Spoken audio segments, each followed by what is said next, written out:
કેમ છો મિત્રો, તમારું સ્વાગત છે વધુ એક આપણા નવા વિડીયોમાં। તો ફેસબુક પેજનું નામ કેવી રીતે બદલવું તેના વિશે આ વિડીયોમાં સંપૂર્ણ માહિતી આપેલ છે, તો વિડીયોને ખાસ એન્ડ સુધી જોવો। તો ફેસબુક પેજનું નામ બદલવા માટે તમારે આવી જવાનું છે ફેસબુકમાં, અને ત્યારબાદ ફેસબુકમાં જો તમારું પેજ લોગિન ન હોય તો તમારે તમારું પેજ લોગિન કરી લેવાનું છે। હવે ત્યારબાદ અહીં પ્રોફાઇલ પર ક્લિક કરવાનું છે અને સેટિંગ ઉપર ક્લિક કરી દેવાનું છે।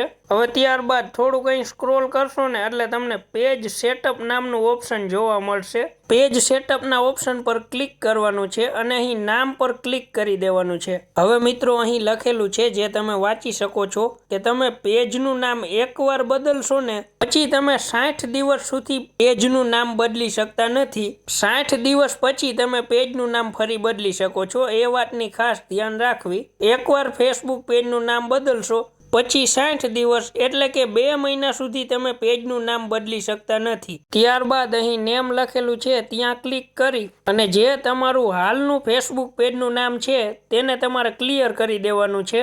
ત્યારબાદ અહીં તમે તમારા ફેસબુક પેજનું જે પણ નામ રાખવું હોય તે નામને અહીં તમારે ટાઈપ કરી દેવાનું છે। તો આપણે આપણા ફેસબુક પેજનું નામ ટ્રેક ગુજુ જ્ઞાન રાખવું છે તે અહીં ટાઈપ કરી દીધું છે। ત્યારબાદ અહીં રિવ્યુ ચેન્જ લખેલું છે તેના પર ક્લિક કરી દેવાનું છે।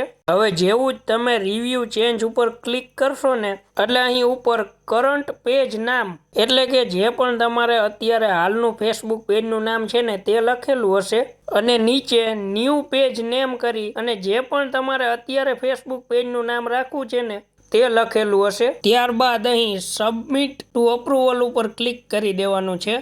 ત્યારબાદ અહીં તમે મિત્રો જોઈ શકો છો કે જે પણ આપણે ફેસબુક પેજનું નામ રાખવું હતું તે નામ અહીં રહી ગયું છે, જે તમે જોઈ શકો છો। અને હા મિત્રો, સબમિટ ફોર અપ્રુવલ આપ્યા પછી પણ ઘણી વખત એવું બને છે કે તરત જ ફેસબુક પેજનું નામ બદલી નથી જતું, થોડીક વાર પણ લાગી શકે છે। પણ આપણે તો અહીં ફેસબુક પેજનું નામ તરત જ બદલી ગયું છે। આપણે તો ફેસબુક પેજનું નામ બદલવામાં 1 મિનિટનો પણ સમય નથી લાગ્યો, પણ ઘણી વખત એવું બનતું હોય છે કે સમય લાગી પણ શકે છે। તો મિત્રો આવી રીતે ફેસબુક પેજનું નામ બદલી શકાય છે। તો બસ મિત્રો, આજના વિડીયોમાં આટલું જ। ફરી મળીશું નવા વિડીયો સાથે, અને જો તમને અમારો આ વિડીયો ઉપયોગી લાગ્યો હોય તો વિડીયોને લાઇક, શેર અને ચેનલને સબસ્ક્રાઈબ કરવાનું ભૂલશો નહીં।